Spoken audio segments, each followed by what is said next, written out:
Hollywood just turned political, again. But this time, the attack is personal and explosive. Actor-director Robert De Niro has taken fresh aim at U.S. President Donald Trump, and he's not holding back.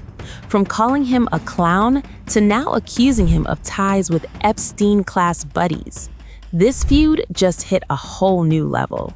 Say it loud, say it clear, you look like this is what community looks like. Show me what America deportation. ICE and deportation. Money for jobs and education. Trump has to be stopped. And that's what No Kings is all about.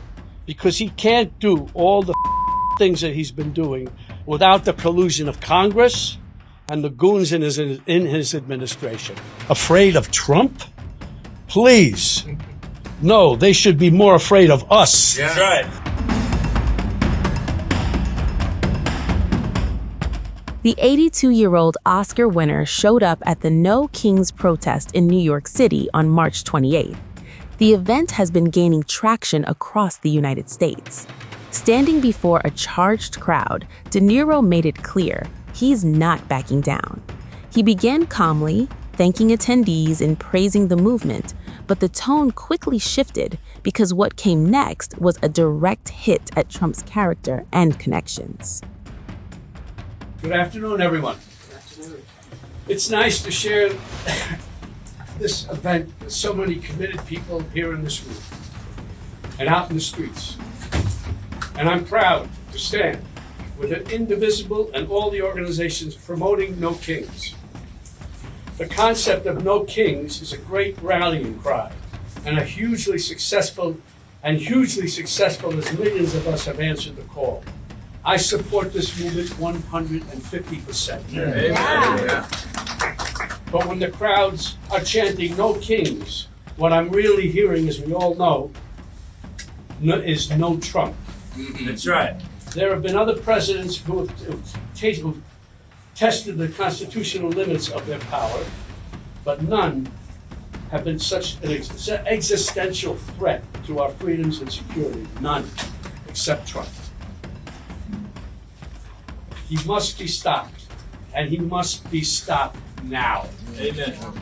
It's time to say no to Kings. It's time to say no to Donald Trump. We've had enough. No King Trump. No unnecessary wars that rob our resources, sacrifice our brave servicemen and women, and slaughter innocents. No corrupt leader enriching himself and the Epstein-class buddies. No taking away health care from our most vulnerable neighbors. No unaffordable groceries, no unaffordable energy, no unaffordable housing, and no inflation at its highest level since COVID. No government masked thugs shooting down our neighbors in the streets. Trump has to be stopped. And that's what No Kings is all about.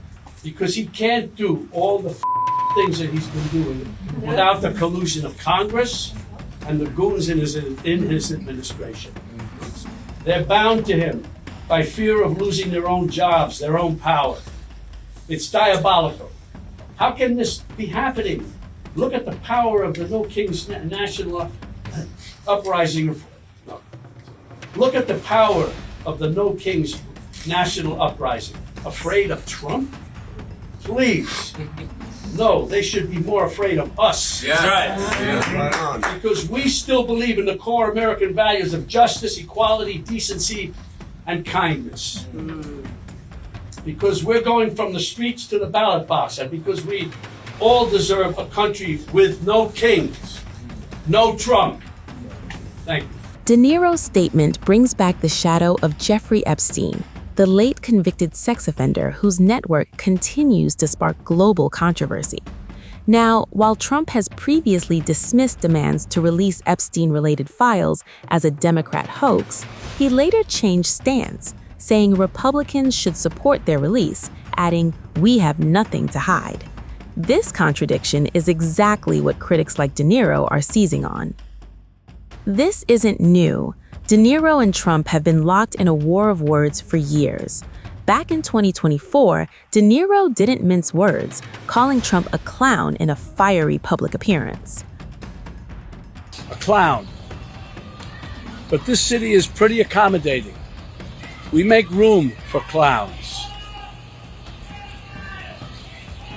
We have them all over the city. People who do crazy things in the street, we tolerate it. It's part of the city, it's part of the culture. But not a person like Trump who will eventually run the country. That does not work, and we all know that. I don't mean to scare you. No, wait, maybe I do mean to scare you. If Trump returns to the White House, you can kiss these freedoms goodbye that we all take for granted. And elections, forget about it. That's over. That's done. If he gets in, I can tell you right now, he will never leave. He will never leave. You know that. He will never leave. Following his 2024 slamming of Trump, the actor has only doubled down. He has since been using his platform to repeatedly question Trump's leadership, credibility, and now his associations. And now the No Kings protest itself carries a strong message. The movement began on June 14th last year, coinciding with Trump's 79th birthday and the 250th anniversary of the U.S. Army Parade. Its core idea? Rejecting what organizers see as authoritarian leadership and pushing back against Trump's policies and influence. And it's not just a small crowd anymore. The demonstrations have spread nationwide, drawing activists, organizations, and now Hollywood heavyweights.